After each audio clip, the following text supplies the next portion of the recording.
명나라를 개국한 태조는 조선 왕실에 사신을 보내 제주 법화사에 있는 아미타 삼존 불상을 돌려달라 요청합니다. 이는 원나라 기술자 양공이 만들었기에 자신들의 소유라는 논리였습니다.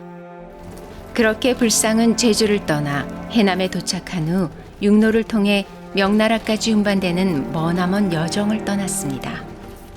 고려 왕실은 물론 원나라 왕실로부터도 재정 지원을 받는 비보 사찰이었던 법화사는 한때 노비가 380여 명에 이를 정도로 규모가 컸다고 합니다.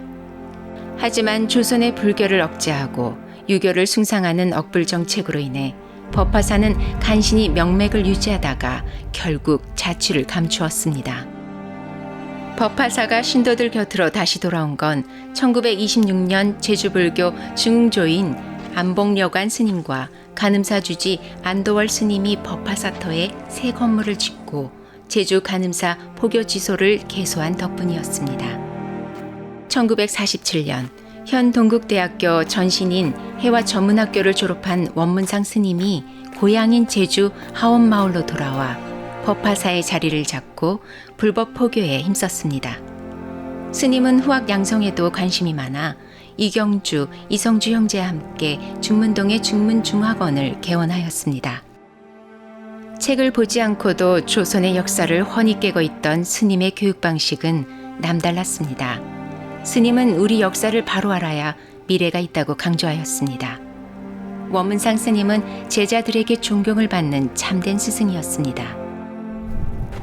1948년 제주 4.3이 발생하고 중문 마을을 습격한 무장대는 마을에 불을 질렀습니다. 학생들은 마을 창고에서 학년별로 각각 수업을 받아야만 했습니다. 같은 해 중산간 지역에 살던 모든 주민들을 해안 쪽으로 이동시키는 소계령이 내려졌고 토벌대는 무장대가 사용하지 못하도록 법화사를 불태웠습니다. 소계령이 내려지자 법화사 스님들은 불상을 급히 절 밖으로 옮겨 하원 마을에 있는 한 초가집에 모셨습니다.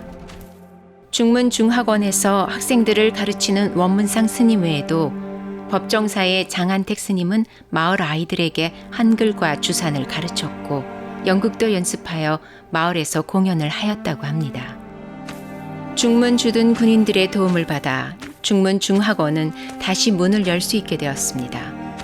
학생들은 공사 기간 내내 학교를 지을 귀한 목재를 지키기 위해 밤샘을 하였다고 합니다. 이런 노력 덕분에 중문중학원은 1950년 4월 정부 인가를 받아 정식 학교가 되었습니다. 이런 행복도 잠시 서북청년단 출신의 교감이 육지에서 새로 부임하였습니다. 교육 이념이 달랐던 이들 간의 마찰은 점점 심해졌고 급기야 교감은 두 선생에게 4.3의 가담자라는 혐의를 뒤집어 씌워 거짓 고발을 하였습니다. 좌익사상 극렬자란 제목으로 갑자기 체포된 원문상 스님과 이경주 선생은 어디론가 끌려가 생을 마감하였다고 합니다. 지금도 어디서 어떻게 죽음을 맞이하였는지 알 수 없다고 합니다.